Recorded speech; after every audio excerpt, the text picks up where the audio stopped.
I am Sophie Orozco. In today's episode, we are going to be talking about why explaining your needs more to your husband or to your wife, it does work both ways, why explaining your needs more is not working in changing your marriage, and why you're hitting that wall and it's feeling so frustrating. And you're probably wondering, is this marriage ever going to work for me?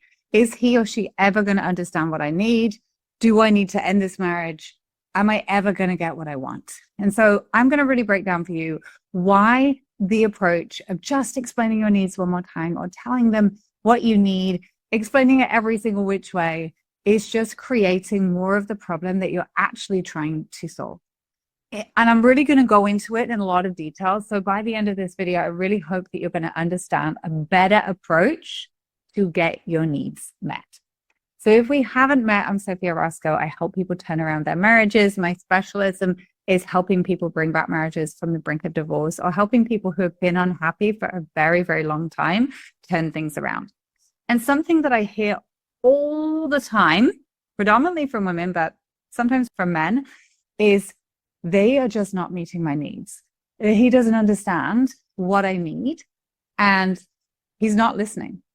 I actually was listening to a conversation the other day with somebody that was talking to a member of my team, and this woman was saying, I've been trying for years to get him to meet my needs, and he's just not doing it. And so I think I've got no other choice but to leave and to walk away. And she was absolutely exhausted. She felt like she'd been trying everything. She felt like she was the emotional engine of the relationship. And she was to the point that she was ready to walk away because she felt like it wasn't working and there was no way that he was going to be able to meet her needs. But what she didn't realize was that the way that she was doing it was setting her up to fail. And this is what I think that a lot of people don't understand when it comes to this idea of they just need to meet my needs. I have needs that are not being met by my spouse. And it comes from this somewhat, and I don't want to say selfish, like you're selfish, because you're not. You know, obviously you want to have this happy, loving, connected, supported relationship, and you deserve that. It's your birthright to feel loved and supported by your partner. If you're not feeling loved and supported by your partner, it's not good, right? And that something obviously has to change if you're not feeling fulfilled in the relationship. But it's just the way that people are taught to go about getting their needs met in sort of like pop psychology or modern psychology is so ineffective, right? So I'll share with you what it looked like in my marriage. In my marriage, before we ended up completely on the brink of divorce, before my husband told me that he wanted a divorce, and before he said that he, was ready to move and did actually move out, we had a partial separation. But before that, I was the queen of telling my husband that he was not meeting my needs and telling him what my needs were. And the more that I told him what my needs were, the more that he actually stopped doing them. And the more that he pulled back and disconnected. And then, of course, I would complain more and cry more that he wasn't doing what I wanted him to do. And for kind of extra effort, I guess, I would also say, well, you're never going to meet my needs, or you're just like your dad, because he, I would draw the whole parallels to almost like derogatory things that I thought, if I can just point this out, or if I can just show him why he's wrong and where his thinking is off about this, then surely he's going to realize that he just needs to change, right? And looking back on it, I'm like, this wasn't rocket science, Sophie, but I just thought the more that I told him how unhappy I was, the more that I explained why he wasn't doing what I wanted him to do, that magically one day he would just start doing it. But that didn't happen at all, in fact. What started to happen is he started to pull away more. He actually spent much more time at work. He would stay late after work to avoid coming home to be with me, because when he did come home and be with me, I would tell him that I wasn't happy and that he wasn't meeting my needs. And then he would stay out later. And then what did I do? I would call him and say, you're staying out. I'm so unhappy. I'm always alone with the children.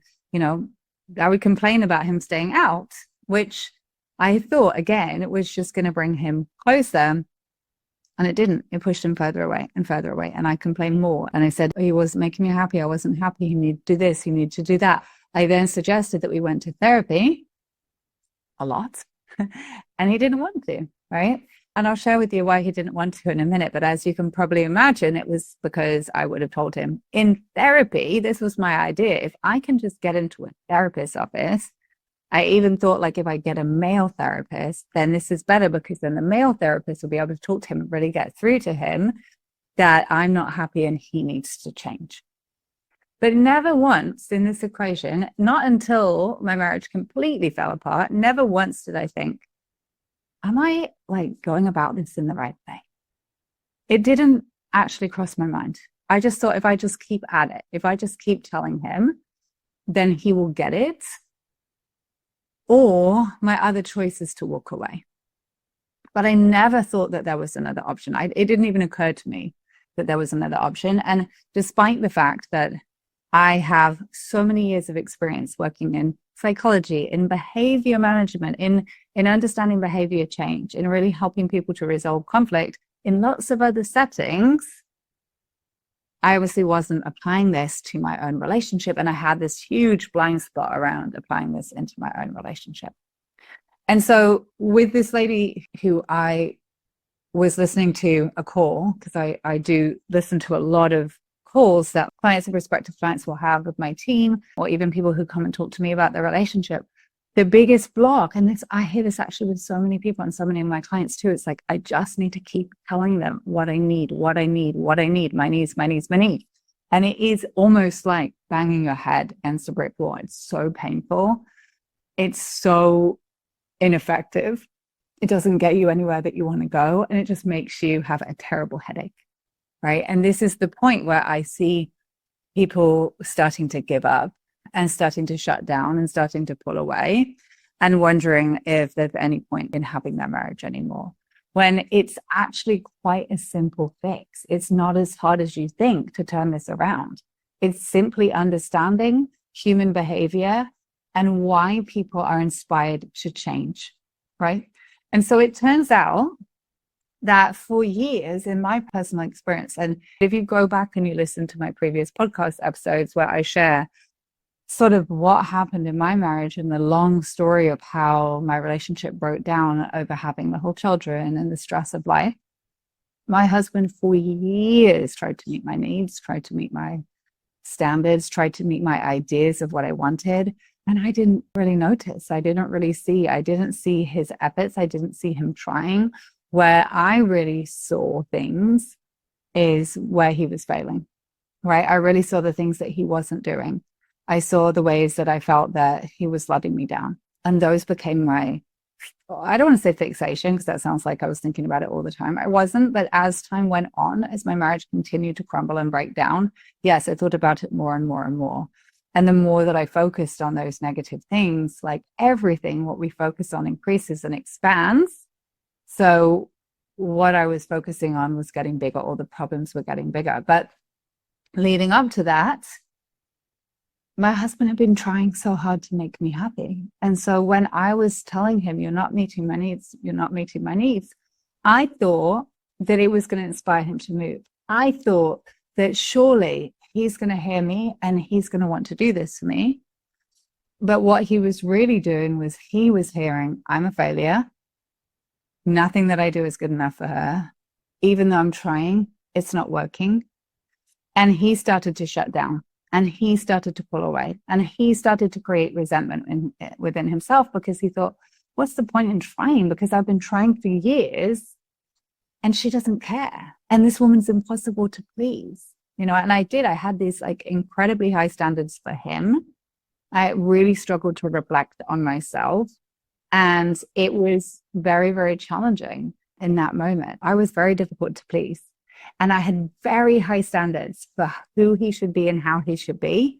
But I really struggled at that point in time to reflect on myself. And so if you are in the place right now, no judgment, because I was there myself, where I just felt like he's not meeting my needs. And again, I see this with my male clients sometimes with their wives as well. Usually it's more physically, right? They'll say, she's not affectionate enough. She's not having sex with me enough. Like, that physical piece is where some of my male clients often feel, or like the depth of intimacy, whether it's physical or just emotional intimacy, sometimes it feels like there's a lack there, right? And so whenever we are in lack, whenever we're operating from a place of lack, of I don't have it, you're not doing it for me, that lack is going to be the dominant vibration of what we're going to get more of.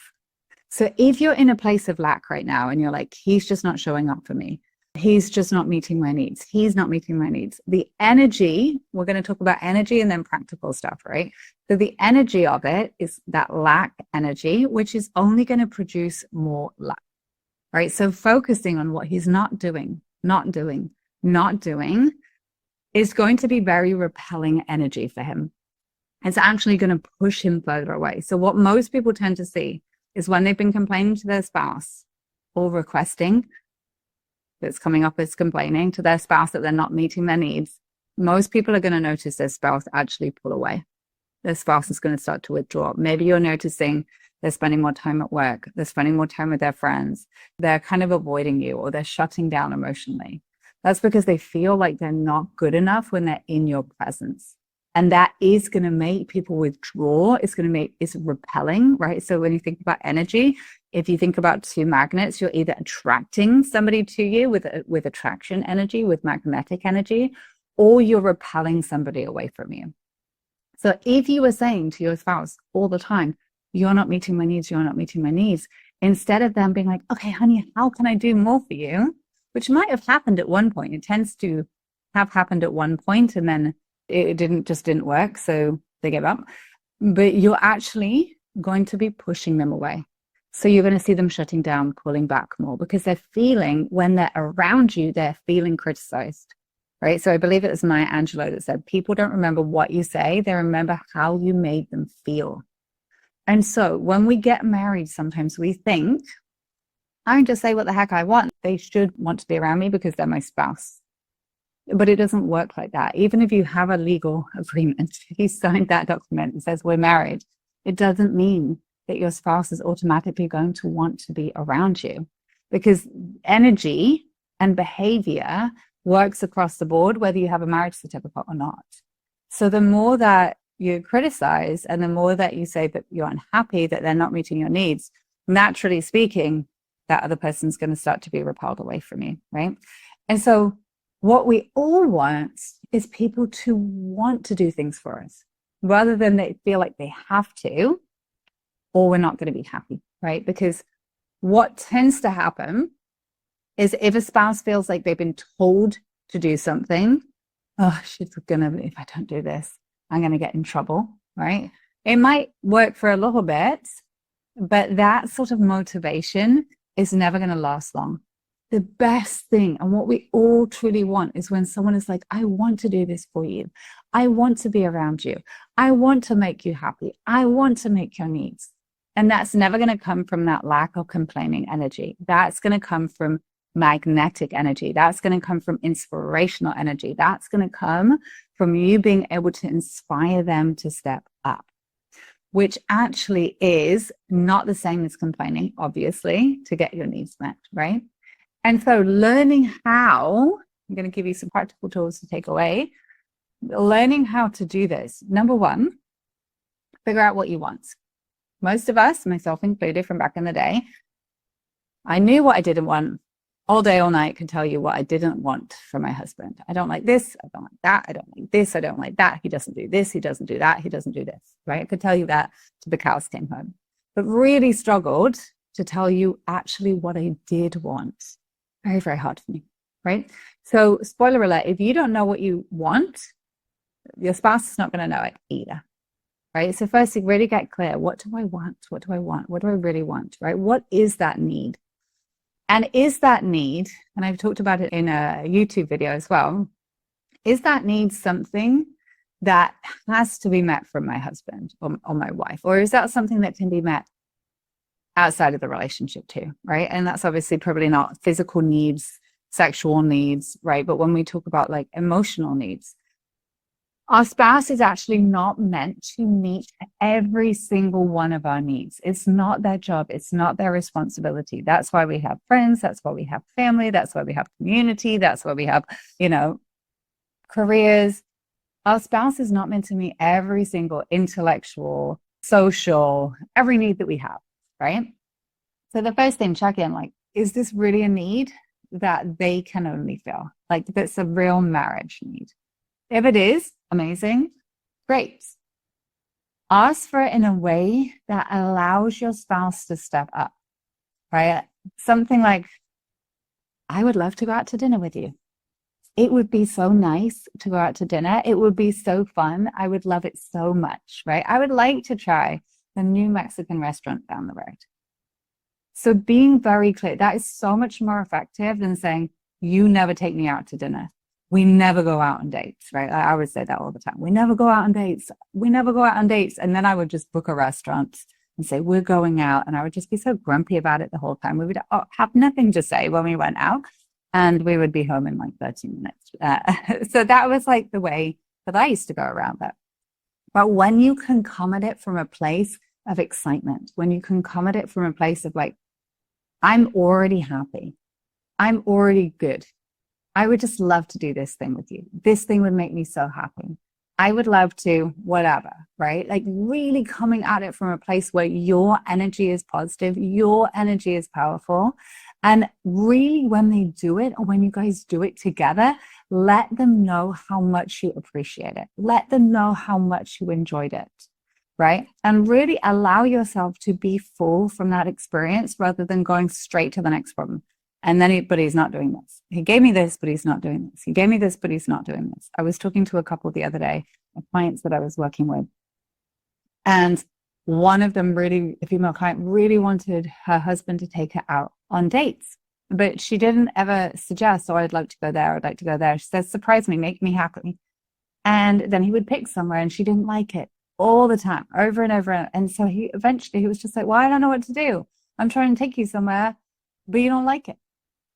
And so the bar it kept moving. And so he didn't really know what to do. And so eventually he was like, I don't know, I'm just going to give up here. Like, I feel like such a failure. And so just remembering that if you are asking for a need to be met and your spouse is attempting to meet it, let them know that you see that. Let them know that you appreciate it, right? When we're in the energy of appreciation, I was saying this to my clients the other day, like when we think about like our bank accounts appreciating or something, right? That's gaining, that's growing. And we really want to think about like the word appreciation is like, what do I want to see grow? And so are we appreciating A, what our spouse does for us anyway, and B, what they're attempting to do to actually meet that need, right? And the energy that repels and pushes your spouse away, the energy that really creates more disconnection, more frustration on both ends is that like lack energy of they're just not doing it. They're just not meeting my needs, crying, complaining. It's going to push your spouse so far away from you that they're not even going to want to attempt to put themselves out on the line. Because when your spouse is, especially if there's been a repeated request for that thing, right? So say there's been a repeated request for more intimacy, and then your spouse opens up and there is more intimacy in the relationship. And you're like, well, it wasn't good enough. Or, well, it happened once, but it hasn't happened in, 3 months. So I don't know when it's going to happen again.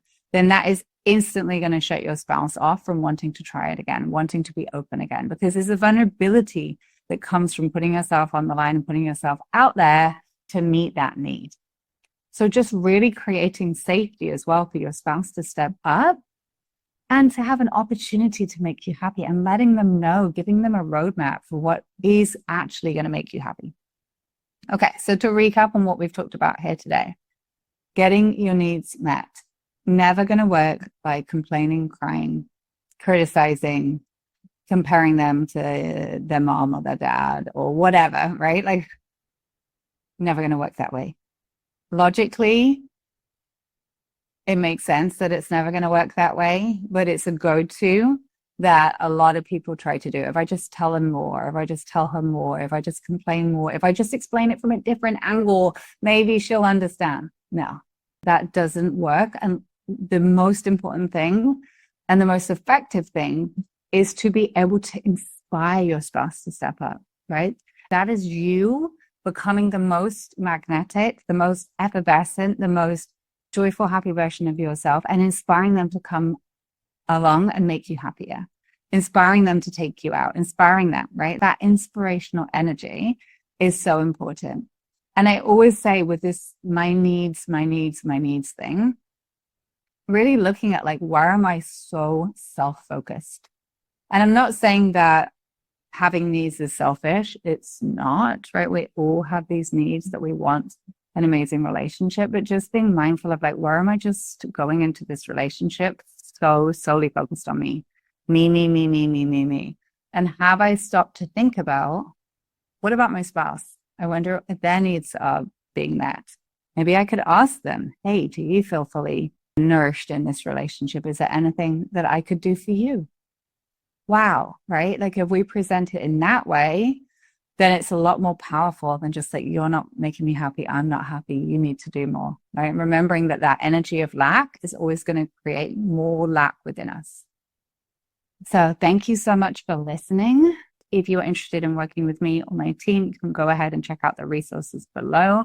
Lots of links in there. And where I most primarily hang out is on Instagram. So if you want to connect with me on Instagram, you can send me a message and we can talk more about your unique situation over there. Have a wonderful rest of your day, and I'll talk to you soon.